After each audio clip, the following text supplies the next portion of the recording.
दोस्तों बीच में जब इलेक्टोरल बॉन्ड का मुद्दा उठा था तो सरकार ने कोर्ट में ये कहा कि जनता को ये जानने का बिल्कुल भी अधिकार नहीं है कि पार्टियों को, खासकर सत्ताधीन पार्टी को, यानी हमारे देश की जो सत्ताधीन पार्टी है भारतीय जनता पार्टी, इसको चंदा कहां से मिल रहा है ये जानने का अधिकार जनता को नहीं है।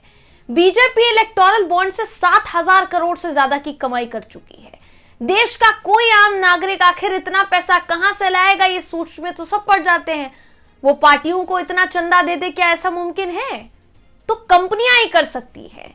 मगर कभी ऐसा आपने सोचा दोस्तों कि कंपनियां कहां से लाती होंगी, कौन सी कंपनियां होंगी, पैसा कहां से आता होगा और ये कंपनियां आखिर होंगी कौन सी? एक मामला उत्तर प्रदेश की सफाई से सामने आया है, जहां एक डॉक्टर ने मरीजों के दिल के साथ कहीं ना कहीं धोखा कर डाला, क्योंकि उपकरण बनाने वाली कंपनियों से वो डॉक्टर पैसा कमा रहा था, कंपनियां पैसा कमा रही थी, लेकिन मरीजों की जान जा रही थी। पूरा मामला क्या है इस खबर में आपको बताऊंगी। नमस्कार, मेरा नाम है जयंती झा और आप देख रहे हैं देश नीति।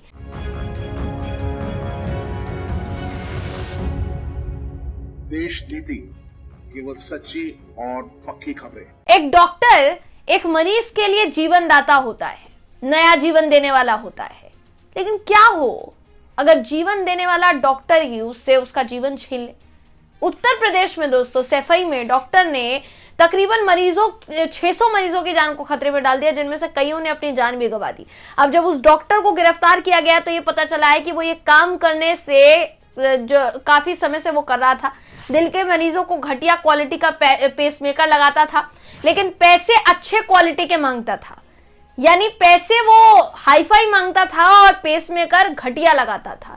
कंपनियों को पैसा जा रहा था, विदेशों में कंपनियों के पैसे से ऐश करता था। यही करके इतने मरीजों को उसने मार दिया। डॉक्टर का नाम है समीर सराफ, उत्तर प्रदेश आयुर्विज्ञान विश्वविद्यालय में हृदय रोग स्पेशलिस्ट था। डॉक्टर समीर सराफ को चिकित्सा उपकरण बनाने वाली जो कंपनियां हैं अपने खर्चे पर विदेश घुमाती रही दोस्तों, और वो मरीजों की जान को दांव पर लगाता रहा। डॉक्टर समीर ने 3 साल में करीब 600 मरीजों को घटिया पेसमेकर लगाए। शुरुआती जांच में 200 मरीजों का आंकड़ा सामने आ चुका है। इनमें से ज्यादातर मरीज जो है वो अपनी जान गंवा चुके हैं। उनका पोस्टमार्टम भी नहीं हुआ, ज्यादातर मरीज बाहरी थे। अभी पड़ताल जो है वो चल रही है, ये संख्या और ज्यादा बढ़ सकती है। एक पेसमेकर में 80,000 से लेकर 1 लाख रुपए तक की कमाई की गई है। सोचिए, डॉक्टर समीर ने बिना अनुमति 8 बार विदेश यात्रा की, और ये जो यात्राएं थी ये चिकित्सा उपकरण बनाने वाली कंपनियां प्लान करती थी और उस पर साहब जाते थे घूमने। इसी महीने 7 तारीख को इनको गिरफ्तार करके जेल भेजा गया है। अब इसके दूसरे दिन इनको फिर से निलंबित कर दिया गया, पहले भी कई बार निलंबित किए जा चुके हैं। डॉक्टर समीर के जरिए दवा उपकरण बनाने वाली जो कंपनियां हैं ये कमाई करती रही। डॉक्टर समीर अपने बेटे का जन्मदिन पार्टी जो है वो विदेश में मनाते थे, बाकी काम भी विदेश में करते थे। मरीज सुदामा लाल गुड्डी देवी 96,000 की जगह 1,85,000 रुपए इनसे मांगे हैं इन्होंने। MRI पेसमेकर ना लगाकर उसका स्टिकर लगाकर घटिया क्वालिटी का नॉन MRI पेसमेकर लगा दिया, जिसकी वजह से समस्या हुई और दूसरे अस्पतालों में जांच कराई तो पता चला कि भाई पेसमेकर ही घटिया लगाया है, तो जान जो है वो खतरे में पड़ गई। तो अब समझ जाइए कि पैसों पर ये साहब ऐश कर रहे थे। असल में उन कंपनियों ने मरीजों का कितना नुकसान किया होगा, क्योंकि इन कंपनियों का जरिया सिर्फ डॉक्टर समीर सराफ नहीं होंगे, बल्कि उनके अलावा कई ऐसे डॉक्टर्स और होंगे जो जगह जगह मरीजों की जान के साथ खिलवाड़ कर रहे होंगे। ऐसी कंपनियों का लाइसेंस रद्द क्यों नहीं होता है? ये कंपनियां देश में काम कैसे कर पाती हैं? क्या इसी तरीके की कंपनियां खुद को देश में साफ छवि के साथ काम करने के लिए सरकार को चंदा देती हैं? क्या ऐसी ही कंपनियों से सरकार इलेक्टोरल बॉन्ड के जरिए पैसा भरती है अपने खाते में, अपनी जो तिजोरी है वो भरती है? क्या ये जो हमारे देश की पार्टी है, सत्ताधीन पार्टी, खासकर भारतीय जनता पार्टी, क्या ऐसी कंपनियों की पहचान छुपाना चाहती है इलेक्टोरल बॉन्ड में? क्योंकि इलेक्टोरल बॉन्ड जिसको लेकर सुप्रीम कोर्ट ने आपत्ति जताई कि भाई आप ये कहते हैं कि इन कंपनियों की पहचान नहीं उजागर होनी चाहिए, फिर सवाल ये उठता है कि आपको ये पता चल जाएगा कि विपक्ष को किन कंपनियों ने पैसा दिया है, लेकिन विपक्ष को ये नहीं पता लग पाएगा कि आपको किस कंपनियों ने पैसा दिया है। तो आपको जो कंपनियां पैसा दे रही है, जो चंदा दे रही है, चंदे के रूप में इलेक्टोरल बॉन्ड जो दे रही है, इलेक्टोरल बॉन्ड जो होता है दोस्तों वो 1000 का होता है, 10,000 का होता है, 1 लाख का होता है, इससे ज्यादा का भी हो सकता है। बताया जाता है कि स्टेट बैंक ऑफ इंडिया से इलेक्टोरल बॉन्ड जो भी खरीदना चाहता है वो खरीद सकता है, और वो जो भी अपनी मनचाही पार्टी है जिसको चंदा देना चाहता है वो उसको चंदा दे सकता है।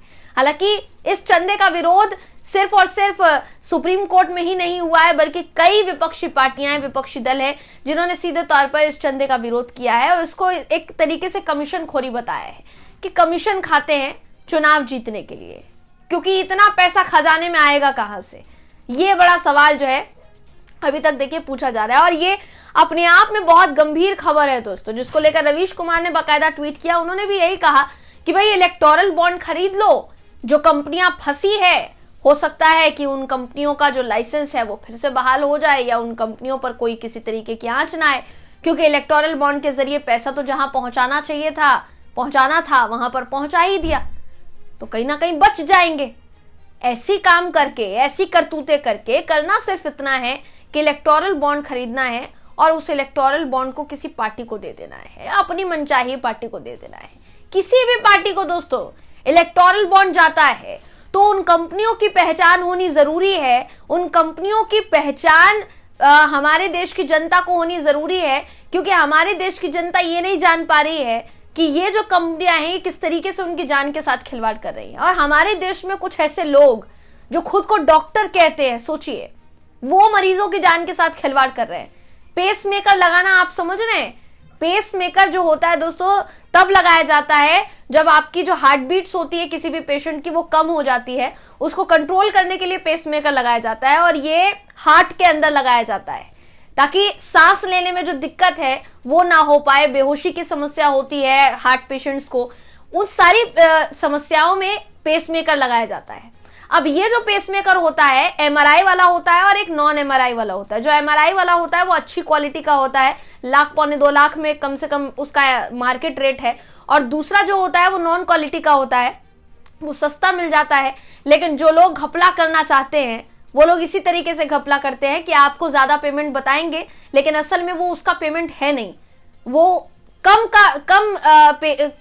रुपए का पेसमेकर है जो कि आपको लगा दिया जाएगा। बाद में जाकर आपको पता चलेगा कि वो जो पेसमेकर लगाया गया था वो घटिया है, क्योंकि वो खुद ही बाहर निकलना शुरू हो जाता है, जिसकी वजह से मरीज की जान जो है वो खतरे में पड़ जाती है। अब सोचिए कि एक हार्ट का डॉक्टर, एक हार्ट स्पेशलिस्ट डॉक्टर हार्ट के पेशेंट्स के साथ 600 मरीजों के साथ खिलवाड़ करता रहा, और हमारे देश की सरकार को पता नहीं चला कि कंपनियां ऐसी चीजें बना रही थी।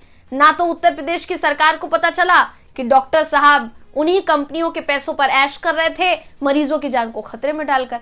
अब यूपी सरकार कह रही है कि हम उन मरीजों का पता लगाएंगे और देखेंगे कि किन किन मरीजों को वो घटिया पेसमेकर लगाया गया है, उनकी जान को बचाने की हर संभव कोशिश करेंगे। देखना होगा दोस्तों कि जो सरकार कह रही है उस पर खरी उतरती है या फिर नहीं। फिलहाल इस खबर में बस इतना ही। आप इस खबर पर क्या सोचते हैं, आपकी क्या राय है, कमेंट करके जरूर बताइएगा। वीडियो अगर आपको पसंद आया हो तो वीडियो को लाइक कीजिए, शेयर कीजिए, चैनल को सब्सक्राइब करना बिल्कुल भी ना भूलें।